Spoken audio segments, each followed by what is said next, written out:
ஒரு காலத்துல நடந்த விஷயம் இது. தென்னிந்தியால ஒரு கிராமத்துல சரஸ்வதி என்ற ஒரு பெண் தன்னோட மகன் சின்மயோட இருந்தா.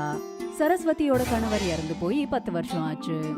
அன்னில இருந்து சரஸ்வதி ஊர்ல சின்ன சின்ன வேலைகளை செஞ்சு காசு சம்பாதிச்சு தன்னோட குடும்பத்தை ஓட்டினா.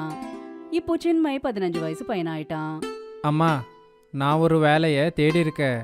என்ன வேலை? விறகு வெட்டுற வேலைதான். ஆனா கண்ணு, அதுக்காக நீ காட்டுக்கு போகணுமே. ஆமாம்மா. காட்டுக்குள்ள கொடூரமான மிருகங்கள் இருக்குமே. உனக்கு ஏதாவது ஆயிடுச்சுனா என்னால தாங்க முடியாது. அம்மா, நீங்க ஒன்றும் கவலைப்படாதீங்க. நான் தனியா போல, என் கூட நிறைய பேர் காட்டுக்கு வர்றாங்க. இங்க பாத்தீங்களா என்கிட்ட எவ்வளோ பெரிய கோடாலி இருக்குன்னு. காட்டு விலங்கால என் பக்கத்துல கூட வர முடியாது. ஜாகிரதையா இருடா கண்ணு. சரிம்மா, நீங்க கவலைப்படாதீங்க. அடுத்த நாள்ல இருந்து சின்மய் மத்த விறகு வெட்டிகளோட சேர்ந்து காட்டுக்கு போனான். அவங்க சின்மய்க்கு மரத்தை எப்படி வெட்டுறதுன்னு கத்து கொடுத்தாங்க. அவனும் சீக்கிரமாவே வேலையை கத்துக்கிட்டு இருந்தான். இப்படியே பல நாள் கடந்தது. மழை காலத்துல ஒரு நாள் சின்மய் காட்டுக்கு தனியா வந்தான். அவன் விறகுகளை வெட்ட பார்த்தப்போ எல்லாமே ஈரமா இருந்தது. இதெல்லாம் பச்சையா இருக்கு. கொஞ்சம் முன்னாடி போய் பாக்குறேன். சின்மய் அடர்ந்த காட்டுக்குள்ள போனான். அங்க அவனுக்கு திடீர்னு யார்தோ அழற சத்தம் கேட்டது. அவன் அந்த குரலை பின்தொடர்ந்துகிட்டே போய் ஒரு புதர்கிட்ட போனான். அங்க போய் பார்த்தா ஒரு பொண்ணு மரத்துல மாட்டிக்கிட்டு அழுதுகிட்டு இருந்தா.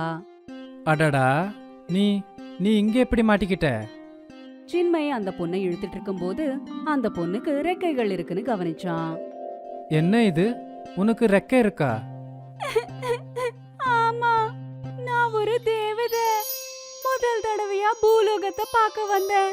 ராத்திரி இருட்டுல ஒரு புலி என்ன துரத்த ஆரம்பிச்சது. நான் பயந்து போய் ஓடிட்டு இருந்தேன். அப்புறம் இங்க வந்துட்டேன். நான் அந்த புலி கிட்ட இருந்து என்னவோ தப்பிச்சுட்டேன். ஆனா இங்க மாட்டிக்கிட்டு தொங்கிட்டு இருக்கேன். என்னோட ரெக்கைக்கும் அடிபட்டிருக்கு பாரு. சின்மய் தன்னோட கோடாரியால கொடிகளை வெட்டிட்டு அந்த தேவதைய கொடியில இருந்து விடுவிச்சுட்டான். நன்றி, நீ என்ன விடுவிச்சிட்ட. உனக்கு ரொம்ப ரொம்ப ரொம்ப நன்றி. நீ இப்போ என் கூட வீட்டுக்கு வா. உனக்கு அடிபட்டிருக்கு. இந்த நிலைமையில உன்னால பறக்க முடியாது. நீ தனியா காட்டுல இருந்தா ஏதாவது காட்டு விலங்கு உன்னை கொன்னு தின்னுடும். அதனால நீ ஏன் கூட வா. நீ உண்மையதான் சொல்லிட்டு இருக்க. ஆனா உன்னுடைய இந்த ரெக்கை மனுஷங்க இத பார்த்தாங்கன்னா? யாருமே பார்க்க மாட்டாங்க. தேவதை ஒரு மந்திரத்தை சொன்னதுமே அவ ஒரு சாதாரணமான பொண்ணா மாறிட்டா. வா போலாம். சின்மய் தேவதைய வீட்டுக்கு கூட்டிட்டு போனான். அப்புறம் வீட்டுக்கு போனதுமே எல்லாத்தையும் அவங்க அம்மா கிட்ட சொன்னான். அம்மா, தேவதை குணமாகற வரைக்கும் நாம அவங்கள நல்லா பாத்துக்கணும். ஆமாண்டா, நீ வைத்தியர்கிட்ட போய் மருந்து எடுத்துட்டு வா. இல்ல இல்ல, எனக்கு மருந்து எதுவும் தேவையில்ல. தேவதைகள் எல்லாம் தன்னோட சக்தியாலேயே குணமாயிடுவாங்க. எங்களுக்கு சாப்பாடு அப்புறம் ஓய்வு மட்டும்தான் தேவைப்படும் அம்மா. சரி கண்ணா, நீ ஓய்வு எடுத்துக்கோ. நான் எல்லாருக்காகவும் சாப்பாடு செஞ்சு வச்சிடுறேன். தேவதை அங்கேயே தூங்கிட்டா. அப்புறம் சரஸ்வதியும் சின்மயும் வீட்ல இருந்து வெளியில வந்தாங்க. அந்த தேவதை நம்மளோட விருந்தாளி. நாம அவளுக்கு நல்ல நல்ல சாப்பாட்டை செஞ்சு கொடுக்கணும். ஆமாமா கண்ணு, நம்ம கிட்ட இப்போ காசும் இல்ல. ஆனா சின்ன சின்ன முருங்கைக்காய் இந்த மரத்துல வளர்ந்துருக்கு. அத வச்சு ஏதாவது உன்னோட பிறந்த நாள் அன்னைக்கு செய்யலாம்னு நினைச்சேன். இப்போ இதையே தேவதைக்கு செஞ்சு கொடுத்துடுறேன். சரிம்மா, உங்களுக்கு தோன்றது செய்யுங்க. இவங்க 2 பேரும் பேசிக்கிட்டத தேவதை கேட்டுட்டா. அவங்க அந்த இடத்துல இருந்து போனதுமே தேவதை முருங்கை மரத்து மேல ஒரு மந்திரத்தை போட்டா. சரஸ்வதி அந்த முருங்கைக்காய வச்சு ருசியான சாம்பார சமைச்சா. அப்புறம் அத சாதத்தோட தேவதைக்கு பரிமாறினா. ரொம்ப ருசியா இருக்கு. இந்த முருங்கைக்காய் மரத்தை நான் தானே வளர்த்தது. எனக்கு தெரியும் அம்மா. தேவதை சாப்பிட்டதுமே தனக்குள்ள இருக்கிற சக்தி கூடிடுச்சு. அப்புறம் அவளோட எல்லா காயங்களும் தானாவே குணமாயிடுச்சு. இப்போ நான் குணமாயிட்டேன். நான் இப்போ தேவலோகத்துக்கு போலாம் அம்மா. நீங்க 2 பேரும் எனக்கு ரொம்ப உதவி செஞ்சிருக்கீங்க. நன்றி. இது எங்களோட கடமைடா. அம்மா, நான் உங்களுக்கு ஒண்ணு கொடுக்கலான்னு இருக்கேன். நீங்க தயவு செஞ்சு வாங்கிக்கோங்க. உங்க முருங்கைக்காய் எல்லாம் மந்திர முருங்கைக்காயா ஆயிடுச்சு. நீங்க எத்தனை வாட்டி முருங்கைக்காய பறிச்சாலுமே உடனே முருங்கைக்காய் திரும்ப வளர்ந்துரும். இனி நீங்க நினைச்சப்பெல்லாம் சாம்பார் செஞ்சு சாப்பிடுங்க. நன்றி சின்மய், நீ ரொம்ப நல்லவன். தேவதை அங்கிருந்து பறந்து போயிட்டா. சரஸ்வதி அப்புறம் சின்மை வெளியில வந்து சில முருங்கைக்காய பறிச்சாங்க. அங்க உடனே புது முருங்கைக்காய் வளர்ந்தது. அத பார்த்து 2 பேருமே சந்தோஷப்பட்டாங்க. இப்போ நாம எப்ப வேணாலும் சாம்பார் செஞ்சுக்கலாம்டா சின்மை. அம்மா அது மட்டும் இல்லை, இதை நாம விற்கவும் முடியும். ஆ, சின்மை அப்புறம் சரஸ்வதி நிறைய முருங்கைக்காய பறிச்சாங்க. அப்புறம் அந்த முருங்கைக்காயால நிறைய சாம்பார சமைச்சாங்க. அது கூடவே சாதத்தையும் சமைச்சாங்க. அம்மா இந்த சாம்பார் சாதத்தை நான் வித்துட்டு வரேம்மா. சாம்பார் சாதத்தோட டப்பாவை எடுத்துக்கிட்டு சின்மை மார்க்கெட்டுக்கு வந்தான். நிறைய பேரு சாம்பார் சாதத்தை சாப்பிட்டு சின்மைக்கு காசு கொடுத்தாங்க. அன்னில இருந்து சரஸ்வதி மந்திர முருங்கைக்காய பறிச்சு தினமும் சாம்பார் சமைச்சிட்டு இருப்பா. அப்புறம் சின்மை சாம்பார் சாதத்தை மார்க்கெட்ல வித்துட்டு இருப்பான். மந்திர முருங்கைக்காயால செஞ்ச சாம்பார் சாதம் சின்மை அப்புறம் சரஸ்வதிக்கு ஒரு நல்ல வியாபாரமா மாறிடுச்சு. இனி அன்னில இருந்து சரஸ்வதி யார் வீட்டுக்குமே வேலை செய்யறதுக்கு போனதில்ல. அப்புறம் சின்மை கூட விறகு வெட்டுறதுக்கு காட்டுக்கு போனதில்ல. இப்போ அவங்க சாம்பார் சாதத்தை வித்து நல்லா சம்பாதிச்சிட்டு இருந்தாங்க. தமாதம்பூர்ங்கிற ஒரு கிராமத்துல கேதன் தன்னோட மனைவி ரேகா கூட வாழ்ந்துகிட்டு இருந்தாரு.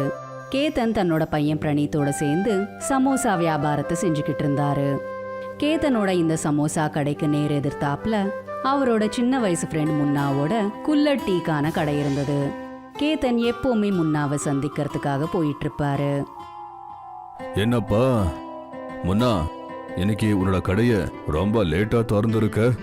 அதனால தான் ரேகாவோட கையால குடிக்க முடியாத அந்த டீயை நான் குடிச்சிட்டு வந்தேன். என்ன மன்னிச்சிருப்பா, ஆனா கொஞ்சம் எனக்கு உடம்பு சரியில்லை. அதனால தான் நான் கடையை கொஞ்சம் லேட்டா திறந்தேன். அதுக்கு டாக்டரை காட்டணும்ல, மருந்து வாங்கினியா? இன்னைக்கு ரெஸ்ட் எடு, உடம்பு தான் நம்மளுடைய சொத்து. நான் மருந்து எடுத்துக்கிட்டேன். உங்க கடையில இன்னைக்கு கஸ்டமரே இல்ல போல. எப்படி வருவாங்க? இன்னைக்கு பிரணீத் ஃப்ரெண்டோட கல்யாணத்துக்கு போயிருக்கான். கடையில சமோசா அவனே பண்ணுவான். பிரணீத் வந்த பிறகு கடையில சமோசா எல்லாம் பண்ணி அவன் தாவிப்பான். இதே நேரத்துல அந்த இடத்துக்கு பிரணீத் வந்துட்டான். முன்னா அங்கிள், ஒரு டீ கொடுங்க, சீக்கிரமா கொடுங்க. கடைக்கு ஸ்வீட்ஸ் எல்லாம் பண்றதுக்கு போகணும்.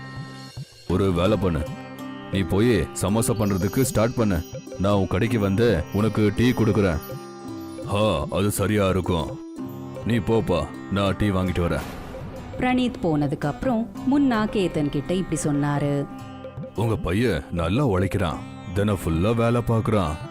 அப்பா பாப்பா, அது எனக்கு நல்லா தெரியும்பா. 2 டீ கொடு, நான் எடுத்துட்டு போறேன். உன்னை சாயங்காலம் மீட் பண்றேன், அப்போ உட்காந்து பேசலாம்.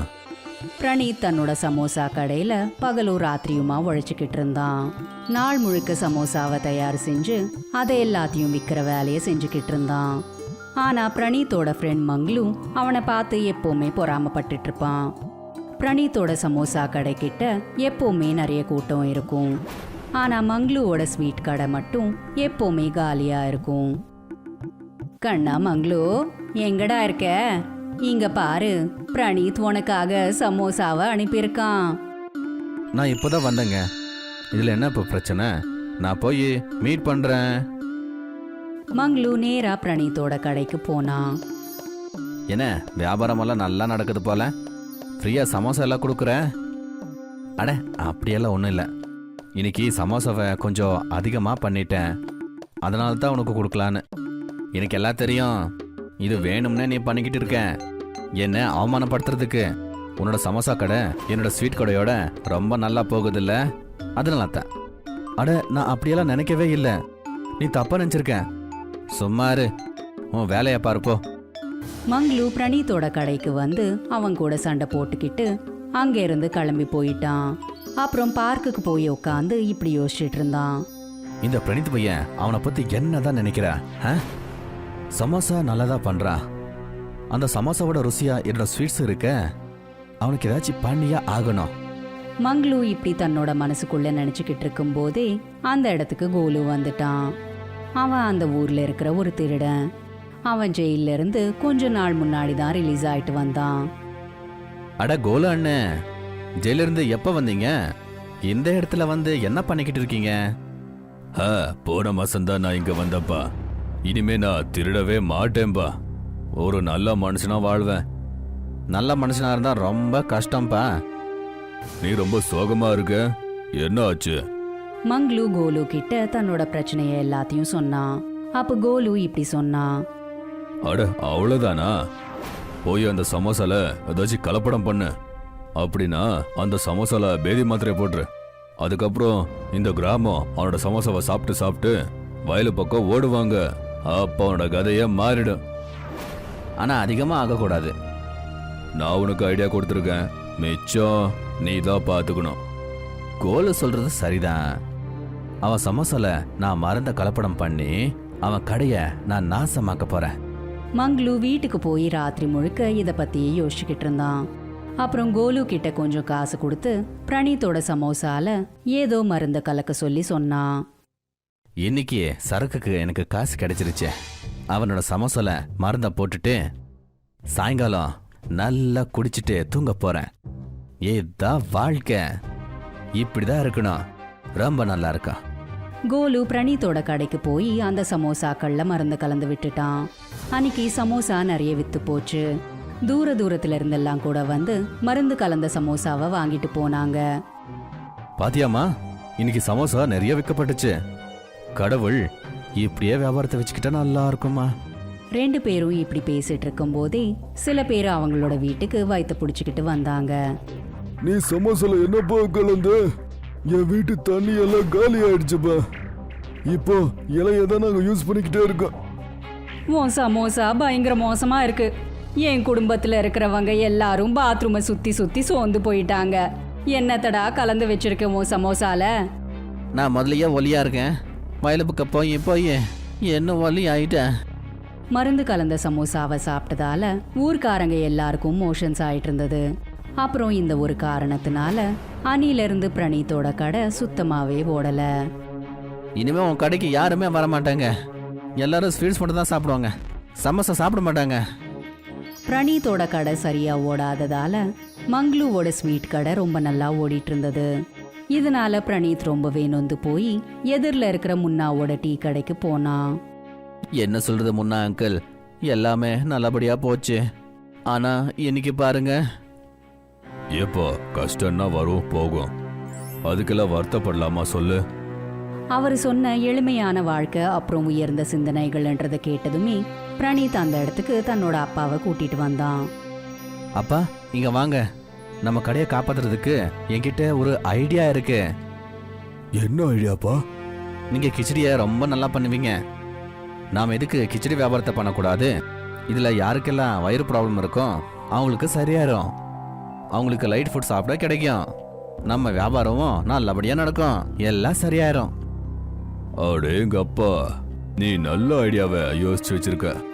நாம அப்படியே பண்ணலாம். நானும் இதுல வரலாமா? நம்ம குளிர் கிச்சடிய விற்கலாம். அட முன்னா, நீங்க இத பத்தி கேட்கணுமா? நீங்க என் கூடவே எங்க குள்ளடு கிச்சடியை விற்கிறதுக்கு கண்டிப்பா வரலாம். கேதன், முன்னா அப்புறம் பிரணீத் அன்னைக்கே அவங்களோட குள்ளடு கிச்சடி கடையை ஆரம்பிச்சுட்டாங்க. அப்புறம் கேதன் கிச்சடியை தயார் செஞ்சு பிரணீத்க்கு கொடுத்தாரு. பிரணீத் அந்த கிச்சடியை குள்ளடுல வச்சு விற்க ஆரம்பிச்சான். வாங்க வாங்க, கொள்ளடு கிச்சடி சாப்பிடுங்க. யாருக்கெல்லாம் வயிற்று சரியில்லையோ எங்க வாங்க, இத சாப்பிட்டுட்டு போங்க. முத நாள் எல்லாமே ஃப்ரீ. ஆமாப்பா, முத நாள் ஃப்ரீயா கொடுத்து நல்ல வேலையை பண்ண. இன்னைக்கு எல்லாமே சரியாச்சுன்னா நாளைக்கு நமக்கு கஸ்டமர் கூட அதிகமா வருவாங்க. முதல் நாள்லயே குள்ளடு கிச்சடி நல்லா வித்து போச்சு. நிறைய கஸ்டமர்ஸ் அவங்களோட கடைக்கு வந்தாங்க. அந்த குள்ளடு கிச்சடியை சாப்பிட்டதால அவங்களோட வயிறு சரியாயிட்டு இருக்குன்ட்டு ஜனங்க எல்லாருக்குமே தெரிய வந்ததுமே அவங்க பிரணீத்தோட கடைக்கு குள்ளடு கிச்சடியை சாப்பிட்றதுக்காக வந்தாங்க. எனக்கு என் குடும்பத்துக்காக குள்ளடு கிச்சடியை கொடுங்க, இந்த வாட்டி கொஞ்சம் நிறைய கொடுங்க. அப்புறம் பார்த்துட்டு இருக்கும்போதே பிரணீத், முன்னா அப்புறம் கேதனோட இந்த குள்ளடு கிச்சடி வியாபாரம் ரொம்ப நல்லா போச்சு. அப்பா, பையன் அப்புறம் முன்னா எல்லாருமே சேர்ந்து நல்லபடியா கடையை நடத்தினாங்க. உங்களுக்கு ரொம்ப ரொம்ப நன்றி. நீங்க உங்க கடையில என்னையும் பார்ட்னரா ஆக்குனதுக்கு. நீங்க வந்தது எனக்கு ரொம்ப ரொம்ப சந்தோஷம். நாங்க கஷ்டத்துல இருக்கும்போது நீங்க வந்து எங்களுக்கு உதவி பண்ணிருக்கீங்கல்ல. இத பார்த்து கோலு அப்புறம் மங்களு அவங்களோட முடிய பிச்சுக்கிட்டு இருந்தாங்க. கோலுவை திருட்டு வழக்குல மறுபடியும் ஜெயில போட்டுட்டாங்க.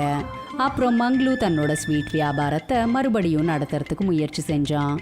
ஆனா அது சரியாவே நடக்கல. ஒரு காலத்துல நடந்த விஷயம் இது. தென்னிந்தியால ஒரு கிராமத்துல சரஸ்வதின்ற ஒரு பெண் தன்னோட மகன் சின்மையோட இருந்தா. சரஸ்வதியோட கணவர் இறந்து போய் 10 வருஷம் ஆச்சு. அன்னில இருந்து சரஸ்வதி ஊர்ல சின்ன சின்ன வேலைகளை செஞ்சு காசு சம்பாதிச்சு தன்னோட குடும்பத்தை ஓட்டினா. இப்போ சின்மய் 15 வயசு பையனாயிட்டான்.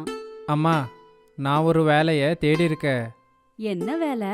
விறகு வெட்டுற வேலைதான். ஆனா கண்ணு, அதுக்காக நீ காட்டுக்கு போகணுமே. ஆமாம்மா. காட்டுக்குள்ள கொடூரமான மிருகங்கள் இருக்குமே. உனக்கு ஏதாவது ஆயிடுச்சுனா என்னால தாங்க முடியாது. அம்மா, நீங்க ஒன்றும் கவலைப்படாதீங்க. நான் தனியா போல, என் கூட நிறைய பேர் காட்டுக்கு வர்றாங்க. இங்க பாத்தீங்களா என்கிட்ட எவ்வளோ பெரிய கோடாலி இருக்குன்னு. காட்டு விலங்கால என் பக்கத்துல கூட வர முடியாது. ஜாகிரதையா இருடா கண்ணு. சரிம்மா, நீங்க கவலைப்படாதீங்க. அடுத்த நாள்ல இருந்து சின்மய் மத்த விறகு வெட்டிகளோட சேர்ந்து காட்டுக்கு போனான். அவங்க சின்மைக்கு மரத்தை எப்படி வெட்டுறதுன்னு கத்து கொடுத்தாங்க. அவனும் சீக்கிரமாவே வேலையை கத்துக்கிட்டு இருந்தான். இப்படியே பல நாள் கடந்தது. மழை காலத்துல ஒரு நாள் சின்மய் காட்டுக்கு தனியா வந்தான். அவன் விறகுகளை வெட்ட பார்த்தப்போ எல்லாமே ஈரமா இருந்தது. இதெல்லாம் பச்சையா இருக்கு. கொஞ்சம் முன்னாடி போய் பார்க்கறேன். சின்மய் அடர்ந்த காட்டுக்குள்ள போனான். அங்க அவனுக்கு திடீர்னு யார்தோ அழற சத்தம் கேட்டது. அவன் அந்த குரலை பின்தொடர்ந்துகிட்டே போய் ஒரு புதர்கிட்ட போனான். அங்க போய் பார்த்தா ஒரு பொண்ணு மரத்துல மாட்டிக்கிட்டு அழுதுகிட்டு இருந்தா. அடடா, நீ நீ இங்க எப்படி மாட்டிக்கிட்ட? சின்மய் அந்த பொண்ணை இழுத்துட்டு இருக்கும்போது அந்த பொண்ணுக்கு ரெக்கைகள் இருக்குன்னு கவனிச்சான். என்ன இது, உனக்கு ரெக்கை இருக்கா? ஆமா, நான் ஒரு தேவதை. முதல் தடவையா பூலோகத்தை பார்க்க வந்தேன். ராத்திரி இருட்டுல ஒரு புலி என்ன துரத்த ஆரம்பிச்சது. நான் பயந்து போய் ஓடிட்டு இருந்தேன். அப்புறம் இங்க வந்துட்டேன். நான் அந்த புலிகிட்ட இருந்து என்னவோ தப்பிச்சிட்டேன். ஆனா இங்க மாட்டிக்கிட்டு தொங்கிட்டு இருக்கேன். என்னோட ரெக்கைக்கும் அடிபட்டிருக்கு பாரு.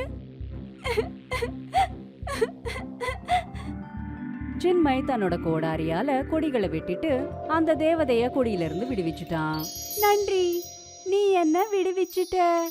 உனக்கு ரொம்ப ரொம்ப ரொம்ப நன்றி. நீ இப்போ என் கூட வீட்டுக்கு வா. உனக்கு அடிபட்டிருக்கு. இந்த நிலைமையில உன்னால பறக்க முடியாது. நீ தனியா காட்டுல இருந்தா ஏதாவது காட்டு விலங்கு உன்னை கொன்னு தின்னுடும். அதனால நீ ஏன் கூட வா. நீ உண்மையதான் சொல்லிட்டு இருக்க. ஆனா உன்னுடைய இந்த ரெக்கை மனுஷங்க இத பார்த்தாங்கன்னா? யாருமே பார்க்க மாட்டாங்க. தேவதை ஒரு மந்திரத்தை சொன்னதுமே அவ ஒரு சாதாரணமான பொண்ணா மாறிட்டா. வா போலாம். சின்மய் தேவதைய வீட்டுக்கு கூட்டிட்டு போனான். அப்புறம் வீட்டுக்கு போனதுமே எல்லாத்தையும் அவங்க அம்மா கிட்ட சொன்னான். அம்மா, தேவதை குணமாகற வரைக்கும் நாம அவங்கள நல்லா பாத்துக்கணும். ஆமாண்டா, நீ வைத்தியர்கிட்ட போய் மருந்து எடுத்துட்டு வா. இல்ல இல்ல, எனக்கு மருந்து எதுவும் தேவையில்ல. தேவதைகள் எல்லாம் தன்னோட சக்தியாலேயே குணமாயிடுவாங்க. எங்களுக்கு சாப்பாடு அப்புறம் ஓய்வு மட்டும்தான் தேவைப்படும் அம்மா. சரி கண்ணா, நீ ஓய்வு எடுத்துக்கோ. நான் எல்லாருக்காகவும் சாப்பாடு செஞ்சு வச்சிடுறேன். தேவதை அங்கேயே தூங்கிட்டா. அப்புறம் சரஸ்வதியும் சின்மையும் வீட்ல இருந்து வெளியில வந்தாங்க. அந்த தேவதை நம்மளோட விருந்தாளி. நாம அவளுக்கு நல்ல நல்ல சாப்பாட்டை செஞ்சு கொடுக்கணும். ஆமாம்மா. கண்ணு, நம்ம கிட்ட இப்போ காசும் இல்ல. ஆனா சின்ன சின்ன முருங்கைக்காய் இந்த மரத்துல வளர்ந்துருக்கு. அத வச்சு ஏதாவது உன்னோட பிறந்த நாள் அன்னைக்கு செய்யலாம்னு நினைச்சேன். இப்போ இதையே தேவதைக்கு செஞ்சு கொடுத்துடுறேன். சரிம்மா, உங்களுக்கு தோன்றது செய்யுங்க. இவங்க 2 பேரும் பேசிக்கிட்டத தேவதை கேட்டுட்டா. அவங்க அந்த இடத்துல இருந்து போனதுமே தேவதை முருங்கை மரத்து மேல ஒரு மந்திரத்தை போட்டா. சரஸ்வதி அந்த முருங்கைக்காய வச்சு ருசியான சாம்பார சமைச்சா. அப்புறம் அத சாதத்தோட தேவதைக்கு பரிமாறினா. ரொம்ப ருசியா இருக்கு.